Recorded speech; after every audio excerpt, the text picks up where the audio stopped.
The name of our company is ASTRA, and ASTRA stands for Atmospheric and Space Technology Research Associates.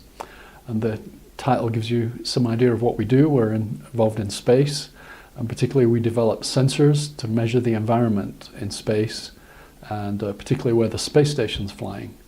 And that region's called the ionosphere. And the people who care about the ionosphere are people who are interested in radio wave propagation for the purposes of communication, navigation and surveillance. And what they want to know is what's the ionosphere doing today and what's it going to do in the next few days, so that it's a bit like weather, except what we call it space weather. So I'm the CEO and founder and chief scientist. So that means my responsibility is to direct the company and make decisions about what we're going to do, what projects we're going to do, and then to help manage those projects to make sure that we develop the technologies on the schedule that the customers are asking for. So most of our customers are NASA, National Science Foundation, Air Force, Department of Defense, and of course lots of commercial customers are interested in the ionosphere as well. So at ASTRA we measure success in 4 different ways.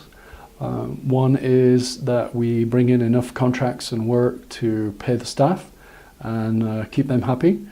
Another way is that we keep our customers happy, and the way we can tell that they're happy is that they tell their friends about us and that they come back for repeat business and they want us to help them with some other projects.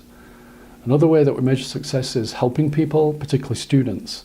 And we often have students come in and we can help to mentor them and give some experience in the workplace or in how science and technology development works.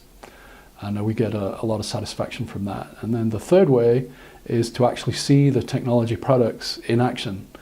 And we've got quite a few out there that are operating, and it's amazing to think that here that technology is working, and maybe just a couple of years ago that technology didn't exist. And we found that it takes several years and about $2 million to take a technology from just an idea to an actual product. And so it's challenging, but that's really, that challenge is what we excel at and what our engineers and scientists are really good at.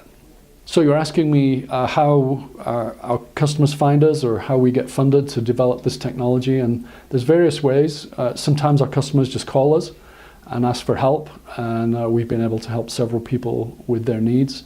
Another way is through something called the Sbir Program, the Small Business Innovative Research, that is run by several different government agencies.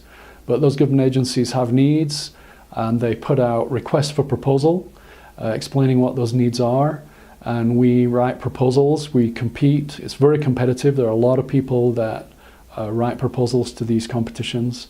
We've been very fortunate to win 20 or 30 of these contracts to do technology development for the government. And then not only does the government want to use it in their internal programs, but they also want us to commercialize that technology, and so that's really what we're doing. Next year we're looking at growth. This is a great opportunity to be winners of the Colorado Companies to Watch, and a lot of people have started paying attention, and we're getting calls from people wondering if we can help them with their technology development needs. We actually have 3 major products that are on the market and starting to really grow at the sales. One is CubeSats, which are small satellites about as big as a Kleenex box that are full of the sensors that we build, and they fly in space and are able to measure the environment for various customers.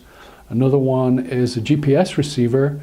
It's like the GPS receiver in your car. It tells you where you are and how fast you're going, but it's actually for measuring space weather, and it sits on your desk, or it can go on a moving vehicle, and it actually measures the ionosphere overhead using the GPS signals that are coming through the ionosphere to the receiver.